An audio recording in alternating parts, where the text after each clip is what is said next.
everyone. Welcome to the Inside Scoop. I'm CNET's Cara Suboy, joined by senior writer Seth Rosenblatt. And Seth, today we are talking all about the newly updated Google Mapping app for Android and soon iOS. Absolutely. So it comes out today for Android users, is that correct? Yes. Android users who have Jelly Bean 4.1 will be able to begin getting the app from the Google Play Store.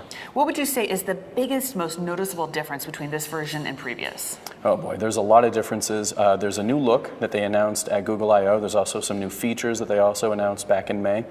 Most interestingly, the app is sort of going after Foursquare and Yelp with some of these new features. Interesting. How's that going to work? Like the Yelp part, for example? The Yelp part's really cool. You tap on a restaurant or bar, and the Zagat review shows up. Wow. You can see the Zagat score. You can see the Zagat review, other readers' reviews, and then you can add your own score and your own review directly from Google Maps. It's quite cool. And what about the Foursquare portion? How does that work? That's also very interesting. There's a new Explore feature in Google Maps. So when you tap on a location, you can go through restaurants, bars, hotels, points of interest. It's really kind of neat, and you can do it all without having to type anything into your phone. You can just tap and go.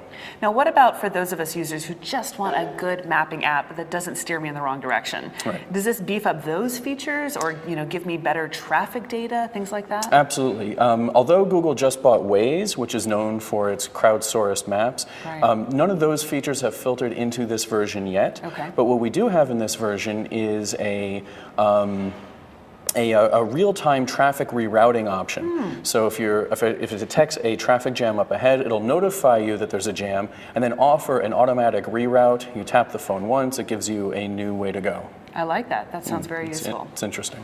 That's great. Yeah, where do you think Google is really going with this? Obviously, mapping is a huge space right now. Just trying to stake more of a claim against Apple's own proprietary maps. Everyone else in the space? I don't know, especially with the buy of Waze, I don't know that Google's really feeling any pressure from any competition. Certainly they want to stay on top of the heap.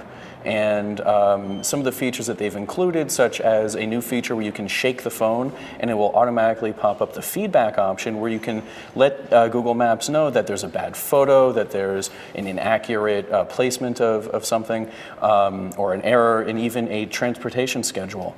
That makes it one of the more unique mapping apps out there. I would definitely use that feature. No kidding. I hate it when I find a one-way street that's going the other way. Sure, or when they get the Muni times wrong in San Francisco, it's the worst. Absolutely. All right, so starting today, Android users can update their app, and then iOS users? Rolling out soon. They don't know when exactly, but it should be, I'd be surprised if it was less than, if they didn't have it within a few weeks. Great.